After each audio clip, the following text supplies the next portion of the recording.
May mga araw talaga na kahit gaano ka katatag, gusto mo na umuwi. Hindi ito reklamo, gusto mo lang maging totoo sa nararamdaman mo. Minsan nakakapagod ang trabaho. Minsan kahit sa simpleng bagay, feel mo ang layo-layo mo sa lahat. Sa pamilya, sa kaibigan, sa comfort zone mo sa Pilipinas. Yung mga tawanan, iyakan, simpleng kainan, lahat yan namimiss mo. Pinakamahirap siguro yung guilt. Pag may mahalaga okasyon sa Pilipinas, wala ka. Kapag may problema sila, hindi mo agad sila matulungan physically. Pero kahit mahirap, natuto tayo maging matatag. Laban lang kahit minsan, nafe-feel mo, gusto mo nang umuwi.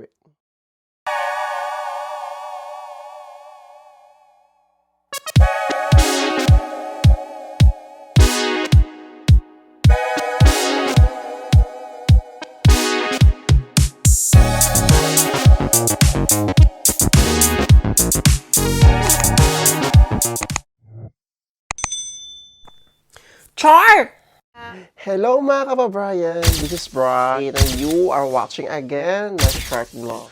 Our today's short episode, today is Monday, ayan, January 5 po at ngayon po ay mag-aalas 6 na po ng gabi dito sa Dubrovnik, Croatia. And as you can see, tayo po ay nasa apartment ngayon at magpiprepare na ako ng mga papang-uulam ko mamaya.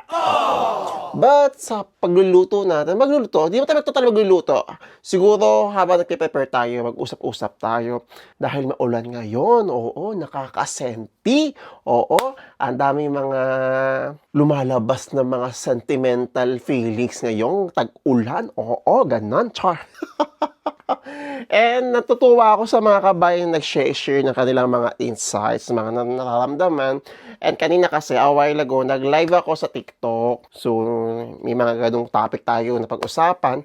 And I decided, yun nga, sabi ko, since nag-iisip ako na pwede ko ma-content for today. Sige, mag-heart-to-heart content tayo for today. I'm not sure kung magiging heart-to-heart content to for you.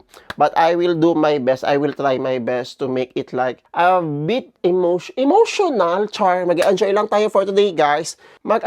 Maiba naman, di ba? Yung may mapag-usapan naman tayo, may mga, alam mo yung mga nafe-feel natin this past few days, ayan. So, yan, ang ating magiging short topic for today. But before anything else, if you haven't yet subscribed, and if you are new to this channel, alam nyo na, please help me to reach 13,000 subscribers. Maraming salamat po sa lahat ng mga patuloy po nag-subscribe at sa mga hindi po nag-skip ng ads sa mga videos na ginagawa. At talaga, gusto ko yung mga pagganto-ganto ko. Ang lakas makaano, pro. Kaya, char. So, samahan nyo ako. So, ang bala ko kasing gawin ngayon, since may tokwa dito sa bahay, oo, magluluto tayo ng tokwat baboy. So, ito yung tokwa natin. Ayan. And yung baboy nasa refrigerator pa. So, habang naghihiwa tayo ng tokwa, tara magdrama. Gusto nyo yan, oo. Ayan, again, first of all, before we start, thank you so much po. Maraming salamat po sa lahat po ng mga sumusuporta pa rin.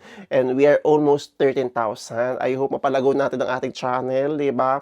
Maraming salamat po. So, kanina kasi, nagmumuni-muni ako after kong mag-live. Upo na lang ako bigla, napatulala na lang ako bigla. Alam mo yun, parang naiintindihan ko yung mga karamihan sa atin na may mga pinagdadaanan, nahihirapan mag-adjust, makisama, nalulungkot dahil mag-isa, di ba? So, dadamayan ko kayo. Magdamayan tayo ngayon sa lahat ng mga nararamdaman natin. Okay, so yakap. Yakap, te. Okay lang yan, te. Char. Tara, mag-prepare tayo ng ating pang tokwat baboy. So, maraming mga nagtatanong sa akin, maraming mga nagme-message. Never ba raw sa utak ko na naisipan ko ng umuwi, mag-for good sa atin. Ayan. Minsan ba nakaka-feel ako na gusto ko nang umuwi? Oo. Alam nyo guys, may mga araw na kahit alam mo yun, gaano kakatibay, tawag dito, parang minsan mapapatanong ka na lang oo, ano bang ginagawa mo dito? Meron bang patutunguhan ng mga ginagawa mo? Hanggang kailan ka? Hanggang saan ka? Yeah. Ito first of all guys hindi ito hindi ako nagreklamo, hindi tayo magreklamo. I'm always telling you, let's just look on the positive side, on the bright side. But, yun nga, minsan din kasi, aminin natin, kasi isa sa mga pressure nating mga OFW, yung maipakita na tayong lahat ay matatag, tayong lahat ay okay. Yes. So, gusto ko lang maging totoo for this video na I hope sana may makarelate. Oo. At sa mga kapwa kong OFW, I hope makarelate kayo. Okay? Siyempre, ayan na. Tayo po ay, ayan. Okay, so ito na ang ating tokwa. Siyempre, hindi pa siya ganun yan. Chop-chopin natin siya. Chop-chopin. Pag gano'n. Oo. Ayoko na lang ipakita habang nagkakat ako, guys. Kasi mas okay yung kita-kita nyo yung ano ko. Yung ganitong mukha. Tsa! Alam niyo naman sa atin sa Pilipinas, guys, di ba? Siyempre, kapag OFW ka, kung nasaan ka man, ang tingin sa iyo ng mga nasa Pilipinas, ikaw ay matatag, malakas, sanay mag-isa, di ba? At ang tingin sa'yo ng karamihan na you are always okay. Pero to be honest, kahit ako rin, lalo na ngayon, nag-iisa ako. Most of the time na mag-isa lang talaga ako. Kasi if you will ask me, wala naman akong ganung kalaking circle of friends dito sa Croatia. Hindi dahil sa hindi ako friendly. Oo. Siguro dahil, yun nga, hindi, siguro sa pagiging introvert person ko din. Oo. Hindi ako palalabas. And then, ayun, talagang may mga kaibigan ako pero hindi yung tipong tinatambayan ko after ng duty, ganyan. Minsan, mafe-feel mo, ang hirap pala mag-isa. Alam mo, wala kang makausap mo di sarili mo. Tapos, pag pagod ka na, alam mo yun, minsan naghahanap ka ng mapagsasabihan lahat ng mga rants mo sa buhay. But, syempre, yun nga, dahil OFWs nga tayo, di ba? We always have to look okay, happy sa social media, sa family natin. But I'm okay po ako, okay? At normal naman, sa kahit na sino man, OFW ka man o hindi, normal na minsan talaga ay may mga araw na mapapaisip ka na lang sa mga nangyayari. Oo.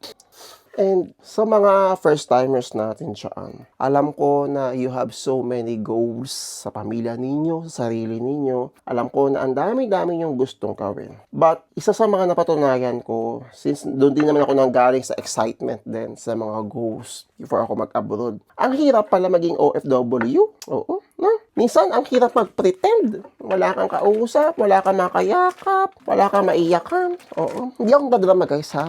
Sabi ko nga kanina, magiging totoo tayo sa mga nararamdaman natin. Yeah. So, sa mga first, siyempre, ito muna siya, guys. Hindi ko siya uubusin. Oo.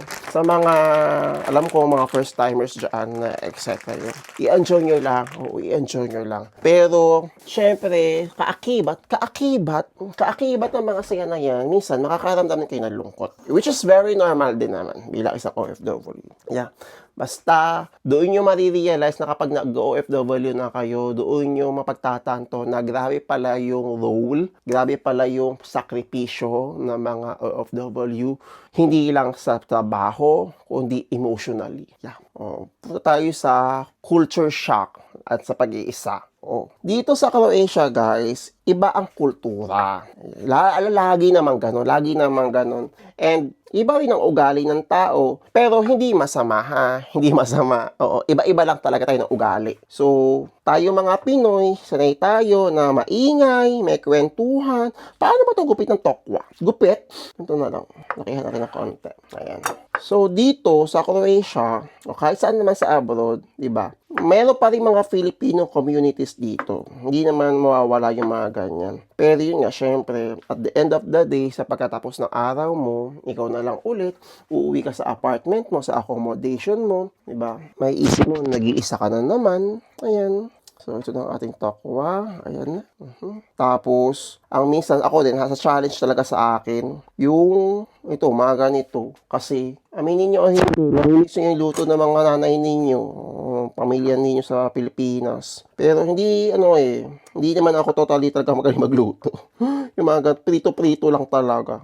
Pero, hey, improvement pa rin yan. Oo. Development pa rin yan. Self-growth pa rin yan. Yeah.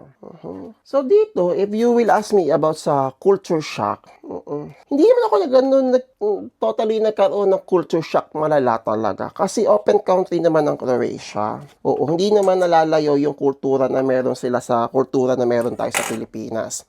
O Christian country, Catholic din, mga karamihan dito. Ayan. Tapos, yun, nakakapag-celebrate tayo ng Pasko, tayo, kung ano yung mga paniniwala natin, yung mga ganyan, na beliefs natin.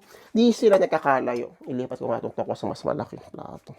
Ayan, konti lang. Oo. Pero kayo ba guys, minsan, tanungin ko kayo, minsan ba na-ask yung sarili ninyo, yung bang trabaho mo rito sa Croatia, or nagmamatter pa rin ba yung, let's say for example, yung mga tinapos nyo sa Pilipinas, na may mga part pa rin ba sa inyo na dapat ko ano yung natapos ko, dapat ito yung trabaho ko sa abroad, or since nandito tayo sa era na we just have to work for our family, ganun, and hindi na nag-matter sa atin kung ano man yung natapos natin, ano man yung mga naging experience natin sa Pilipinas, di ba? Ang mahalaga, kung ano man ang trabaho natin ngayon, is makaipon tayo, makapag-support tayo sa families natin sa Pilipinas, di ba? Ako may mga ganong part pa rin. But may mga times pa rin, syempre, na namimiss ko pa rin yung mga dati kong ginagawa sa Pilipinas. Pero, I am way, better. Oo. Siguro, syempre kasi, iba ka sa Pilipinas eh. Oo. Pero, hinambol talaga ako ng abroad, to be honest. Yeah. Kaya napaka-thankful ko sa mga taong talagang patuloy na sumusupport sa akin. Kasi, basta, iba yung experience na binigay sa akin ni Croatia. Talagang hinambol niya talaga ako ng malala. To be honest, hindi ko talaga ina-expect.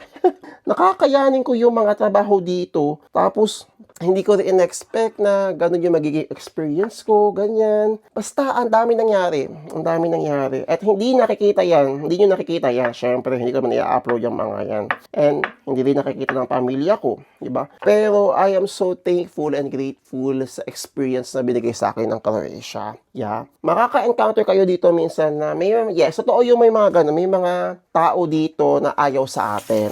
Kasi nga, ang issue is kinukuha natin yung mga trabaho na dapat sa kanila, which is never naman sumagi sa utak natin yun. But eventually, I hope one day, magkaroon na talaga ng, alam nyo, matuldukan na talaga yung mga ganyang klaseng issue. Kasi ako, nung na-interview ako before sa isang newspaper dito, yan yung sinabi ko, yan yung inopen ko sa kanila. Yung ano yung tingin ko is nagiging problema or kung nakaka-encounter ba ako ng discrimination dito sa Croatia, sa mga lokal. Yun lang sinabi ko. Siguro, hindi naman ako sa nagagalit. Pero somehow, I feel sad na ganun yung perception ng ilang mga lokal. Hindi lang dito sa kung saan ako ngayon, sa buong Croatia. Yung perception ng karamihan sa atin na inaagaw natin yung dapat sa kanila. Which is hindi naman talaga. Kumbaga, lahat naman tayo, kahit na sinong tao, na kapag may makitang opportunity to work for their family, ay igagrab natin. At yun yung tayo. Yun yung isa rin sa mga kultura natin. And I believe kahit naman yung mga taga rito. Diba? May mga ganun. So, I hope one day na matapos na yung mga ganung klaseng mindset. Kasi at the end of the day, ang kaya lang naman tayo nandito is para masuportahan yung families natin sa Pilipinas. No, yun lang. So, paano ko na iibsan yung homesickness? If you will see, mapapansin ninyo sa akin na parang hindi naman ako na-homesick. To be honest din, bibihira ako makapag-reply sa amin sa mga message ng family ko. Kasi nga, yung time difference. But, may mga times din talaga na na-homesick ako.